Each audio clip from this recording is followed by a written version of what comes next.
The major oak.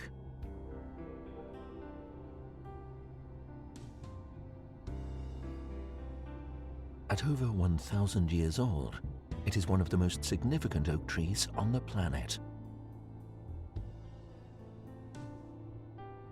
A haven for wildlife and home to specialist flora, fungi, and endangered species, the major oak is one of many ancient and veteran trees across the world which have a story to tell. But our living green monuments also need to thrive, not just survive.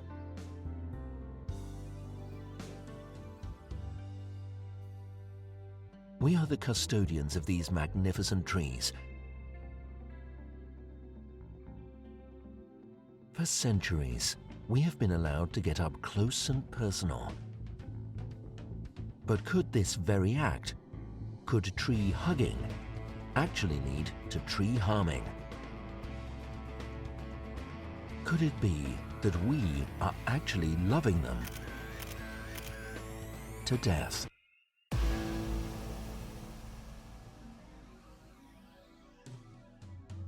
Sherwood Forest in Nottingham, England. The major oak's problem is not all to do with centuries of normal wear and tear. Much is directly to do with us, and ironically, the fact that we do actually love trees. For it is us who have caused the problem with this tree.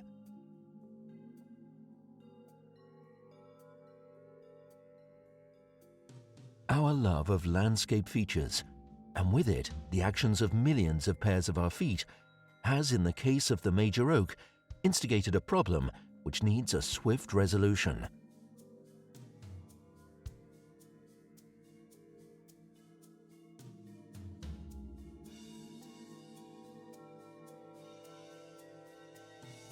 We have created what is known as compaction.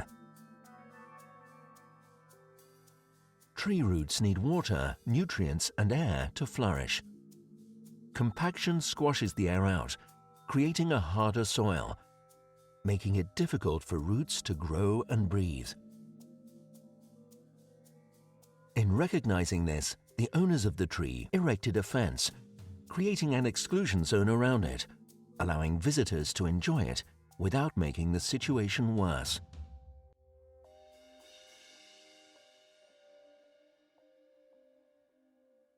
The major oak is one of the most popular trees on Earth, a magnet to our inherent need to connect with living green monuments.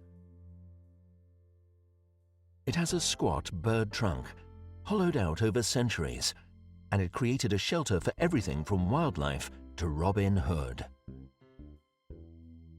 Long branches create a natural cathedral nearly 30 meters wide, their heavy weight now supported by props.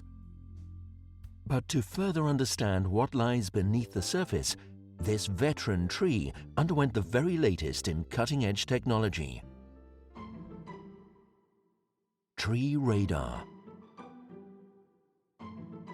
Tree radar detects water in all elements of the soil underground, and in tree investigations, it is particularly adept at finding roots.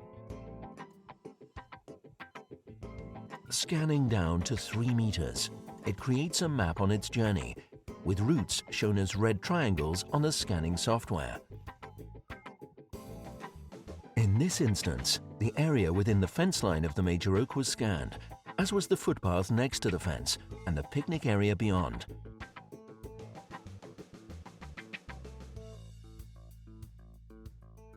All have been affected in some way by the actions of humans doing, as well as humans being.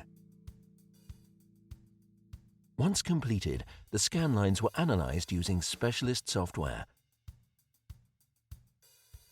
And our fears were confirmed. The soil directly around the major oak was very compacted. Attempts to examine the ground using a soil auger, a sort of large corkscrew, revealed just how badly compacted the soil directly around the tree had become.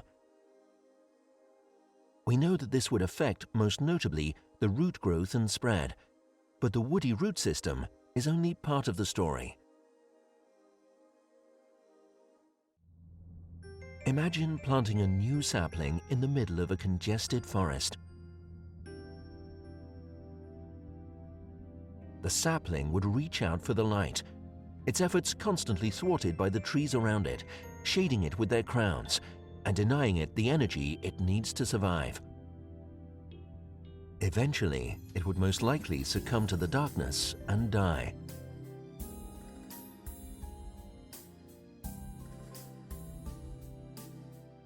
In the same way, this myriad of fine feeder roots are attempting to grow in this compacted soil.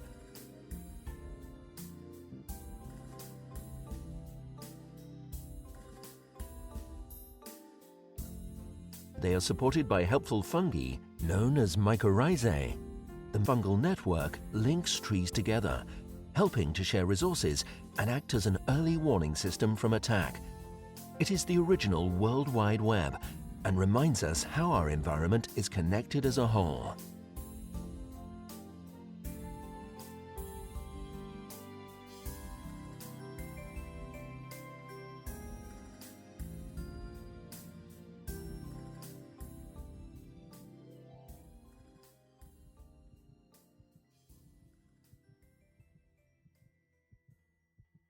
So what did the tree radar reveal? The scans showed that the top 25 centimeters of the soil was indeed compacted, preventing root growth. Below this, the tree roots down to over 2 meters and up to 40 meters from the trunk. Larger roots are nearer the trunk and taper away beyond the crown. But the raw data also revealed a secret. A few meters away from the trunk is a dense layer, roughly 1 meter below the surface. To the trained eye, this could be a buried pavement. Could this be part of the Roman road system from a settlement nearby?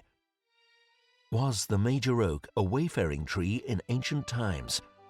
A tree which guided settlers accurately from one place to another on their journey across the country, long before Google Maps ever existed. We may never know.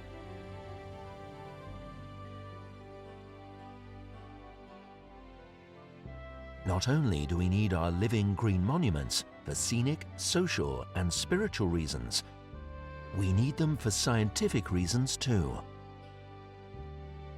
After all, they are the canary in the coal mine, the original, ancient, environmental early warning system.